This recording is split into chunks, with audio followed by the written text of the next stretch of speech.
Hi guys, it's Chess Learning for Life here, back with game 2 of the Women's World Championship with challenger Tan Zhongyi versus the defending champion Zhu Wenjun.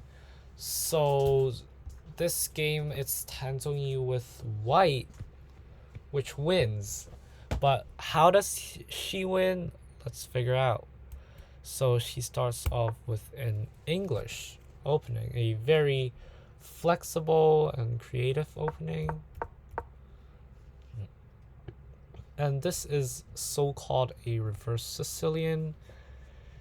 And here you could already create complications with e4, but it just benefits white because it gives white a lot more square to work with. So this is the fianchetto version of the English. It's just very typical English stuff.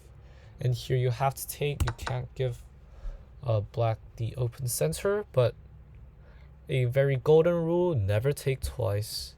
If you take again, you're basically helping black to develop a queen into a very strong square. And even after bishop g2, queen moving to maybe a5 is still strong, but things are still in the opening. Castles, nothing special. And here you could already see like black already caught up in development despite being technically being a move behind because black moves second, right?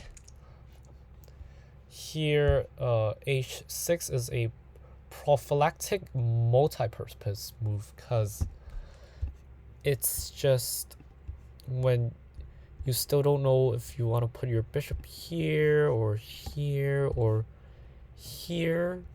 Like maybe you're waiting for the move to the pawn to move away, and then so you can activate this bishop to pin this knight.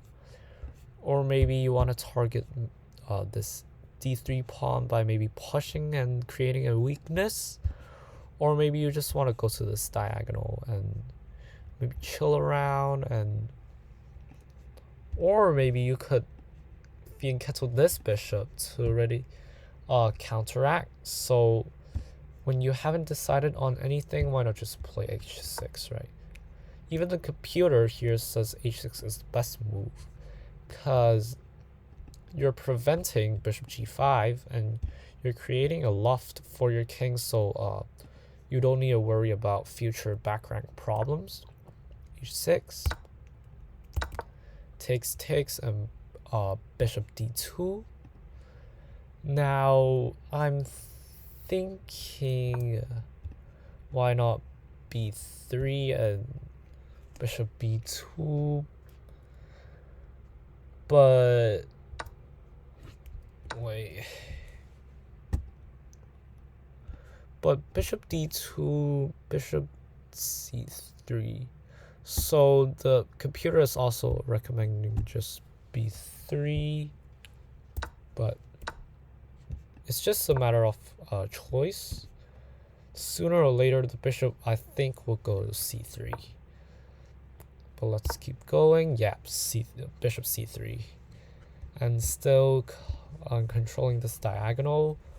But here the bishop is just more opened to attacks. And what is Zhu doing? Just secretly moving the queen back like this. But I guess it makes sense because you want to move out of this line of fire. So now a very good, very deep maneuver by Tan. Kicks the knight away, and she's really not scared to give up this bishop because then you could have this very strong center. And yep, here even a5 taking away this b6 square off the bishop. And yeah, you see this maneuver into this e4 kind of outpost. And then you see just Tan still gets the bishop pair back after some maneuvers, and now she has a very strong center, a very good space advantage with this pawn controlling this queen side. And now you see this d4 push. Now taking with the rook is just stupidly leaving this pawn behind, so of course a takes b6, but now the rooks infiltrate. Now you triple up, or this is not a it's not even mouse slip. This is not a hand slip. It's maybe just I'm wondering why not rook a1 here. But maybe rook a1 just accomplishes nothing, I guess, because this open file, you're not going into the 7th rank with rook a1, so maybe rook b1 eyeing this pawn is better. So here, a quick question for y'all. Do you take the bishop? Now, of course not, because if you take the bishop, now black takes back, and look who controls the light squares now. Now, this may not make a very big difference, but just generally, even like those batteries where the queen and bishop line up and go to h3 to trade off your bishop, you never want to take and allow the queen to kind of eye your light squares. So always let them take you. And d takes e5 is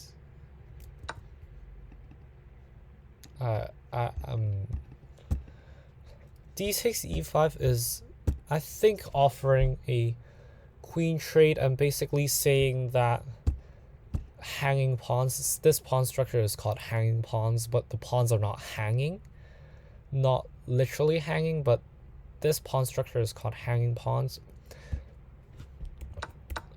I'm basically saying that these hanging pawns are a liability instead of like pass pawns, because right here you take with the e pawn. Now the computer kind of evaluates the c takes better, but after c takes, it's giving black a passer, and just why give a passer? Why give a counterplay, right? Takes, and basically you're playing. So if black can go into a pawn endgame only with this pawn structure without these 4 rooks, it's winning for black. Because I mean, it still isn't, because you can't make an outside passer. But imagine just these 2 pawns get traded, and this is the outside passer, right? So black should have the advantage, but white needs to prove not, because white needs to prove that the hanging pawns is a liability. But no, this is just 0-0. It's an obvious draw.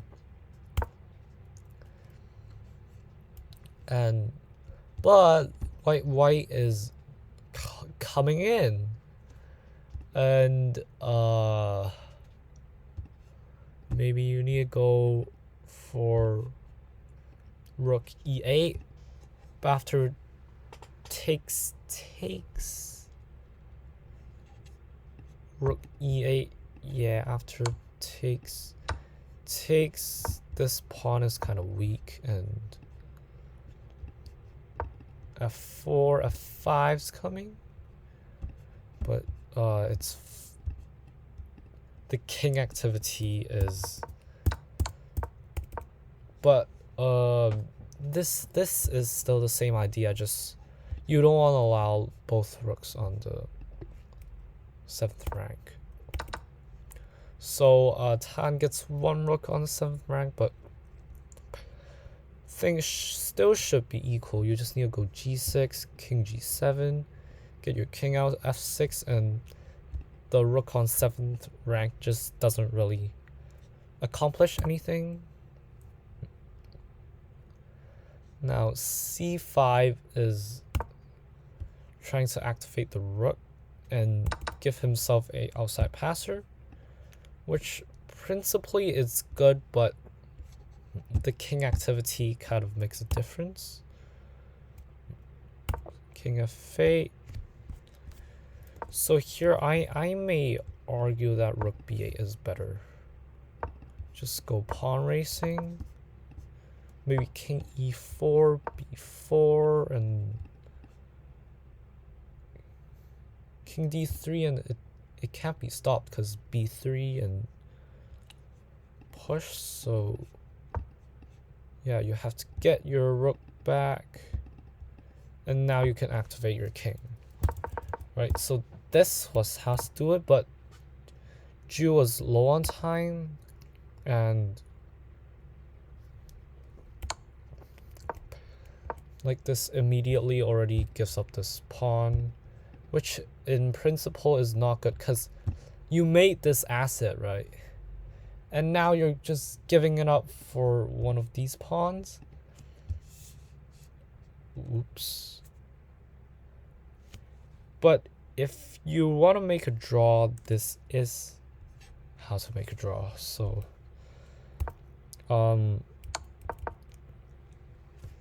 rook f3, this is still okay, but I just prefer keeping this pawn. And then now you guarantee in winning this pawn, and you could even win this pawn. And sometimes you may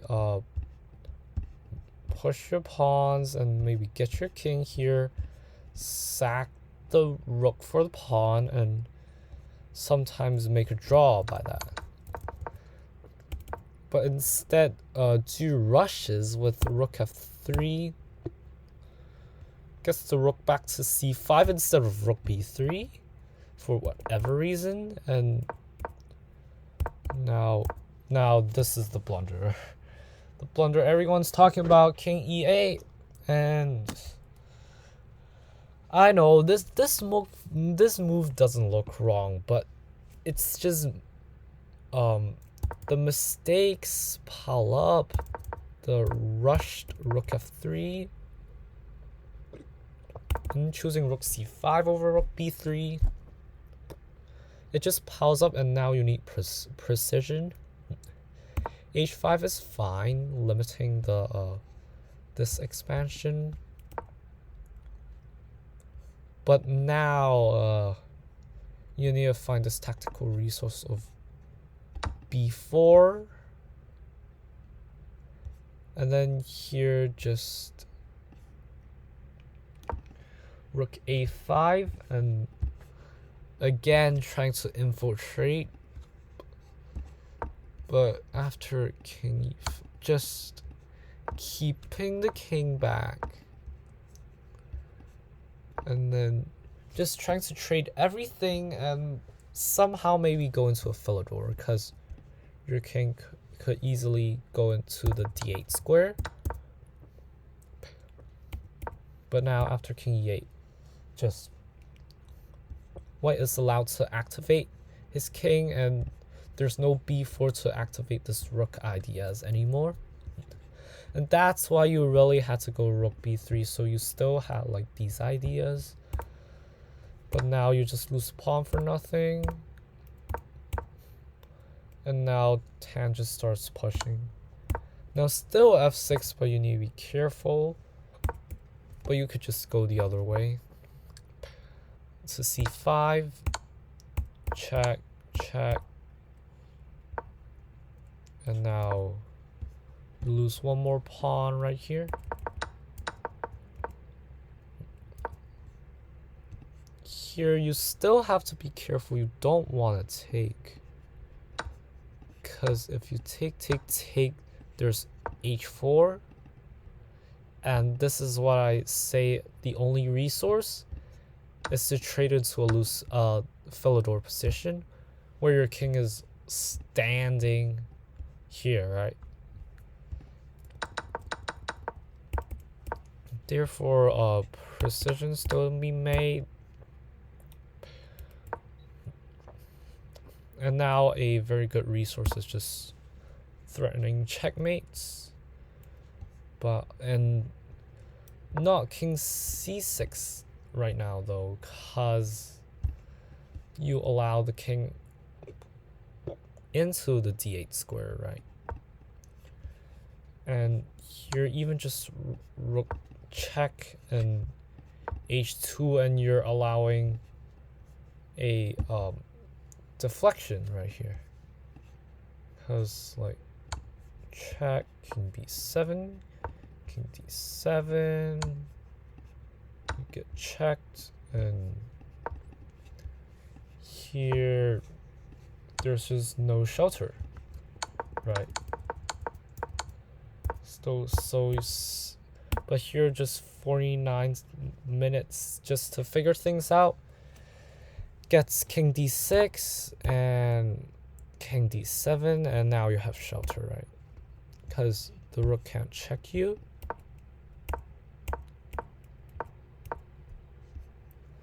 Now this is still very, very close, but here black is kind of, white is repositioning his rook so he can kind of check the king out and build shelter with one rank so the king can come out.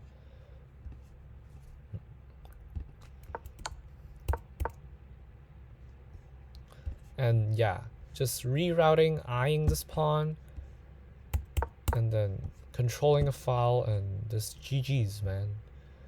If you move your rook away, I take your pawn, and if you do nothing, I get shelter and I promote. And even if you come here, I take your pawn, and then I check your king out, and I promote. So here, Zhu resigns after a very long struggle. In the end game, she was unable to hold it, and Tan really proved that the hanging pawns was a liability instead of an advantage. And yeah, this is game 2. Tan takes a 1.5 to 0.5 lead, a 1-point lead. And stay tuned for game 3. Like and subscribe for more chess content, and I'll see y'all next time. Bye.